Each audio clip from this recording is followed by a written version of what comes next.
बांग्लादेश का आपने जिक्र किया, उसी से जुड़ा मेरा अगला सवाल है कि बीजेपी हमेशा से ये कहती रही है कि बांग्लादेशी रोहिंग्याओं को बसाया आपने है, और अब जबकि बीजेपी की सरकार आ गई है, खबर आप तक भी पहुंची ही होगी कि उन्हीं रोहिंग्याओं को अब निकालने का काम शुरू कर दिया गया है। कितने निकाले? अब आएगा आंकड़ा उसका सामने। बताइए काम ना शुरू कितने हुआ, निकाले।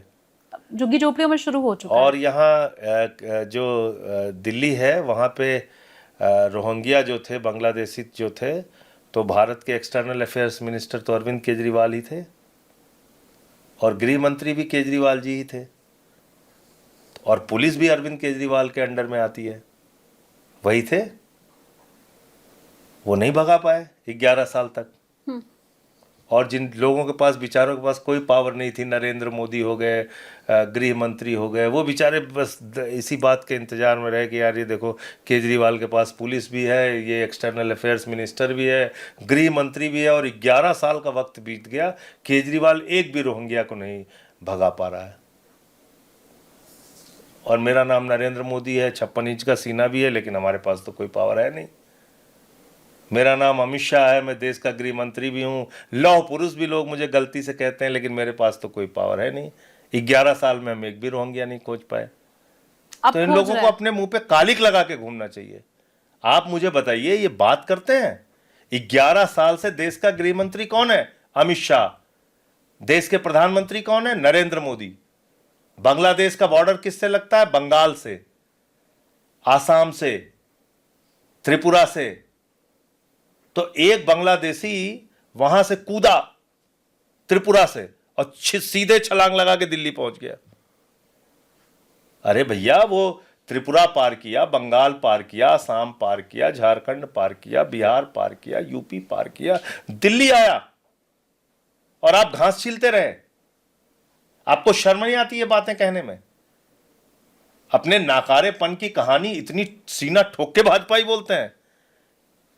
जिस भी भाजपाई को बांग्लादेशी के बारे में सवाल उठाना है, पहले अपने चेहरे पे कालिक लगानी चाहिए, और 2 थप्पड़ मोदी के फोटो पे ही चाहे मारना चाहिए कि देखो ये नाकारे प्रधानमंत्री, इन्होंने कुछ नहीं किया।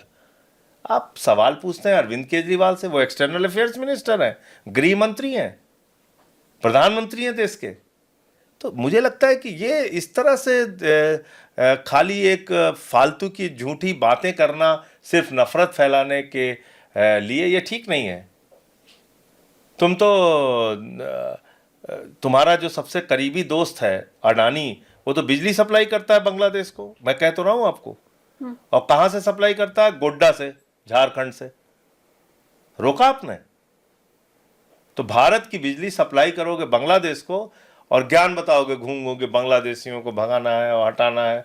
तो 11 साल से घास छील रहे थे आप। तो ऐसी बातें हैं इन लोगों की। आप जो इतना मुखर होके बीजेपी के लिए बोलते हैं, आपको जेल डाला गया, आपने कहा कि वो इसलिए डाला गया क्योंकि मैं उनके लिए मुखर होके बोलता हूँ। अब शांत आप अभी भी नहीं हुए हैं, तो वो फिर दूसरा तरीका जरूर अपनाते हैं, अपने पाले में खींचने की कोशिश होती है।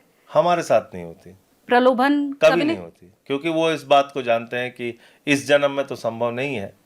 तो अब इसलिए हमारे ऊपर कभी किसी बीजेपी वाले ने ना कभी कोई कोशिश की, ना बात करता है। तो जो बात सही है वो मैं आपको बता रहा हूँ। मौका मिले तो जाएंगे? मतलब ही नहीं है, कोई कारण ही नहीं है।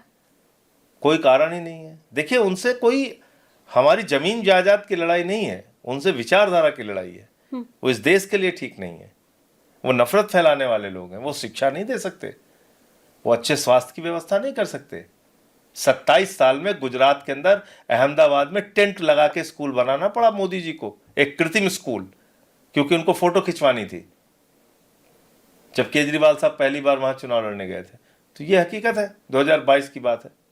क्योंकि राजनीति तो इसलिए मुझे लगता है कि जहां तक आम आदमी पार्टी का प्रश्न है, और मेरा व्यक्तिगत तौर पे भी जो आपने सवाल पूछा मुझसे, इस जन्म में कोई संभव ही नहीं है। हम उनकी विचारधारा के खिलाफ हैं, उनकी नीतियों के खिलाफ हैं, और दिल से खिलाफ हैं, और उनके अहंकार के भी खिलाफ हैं। इतना अहंकार, सारे विपक्ष के लोगों को डंडा चला के मार के हम अंदर करेंगे, सबको ठीक कर देंगे। तो भैया, ऐसे हर आदमी नहीं बना हुआ है कि आप सबको ठीक कर देंगे और जेल और ईडी और सीबीआई का धमकी दे के सबको आप चुप करा देंगे। हम लोग ऐसे नहीं हैं।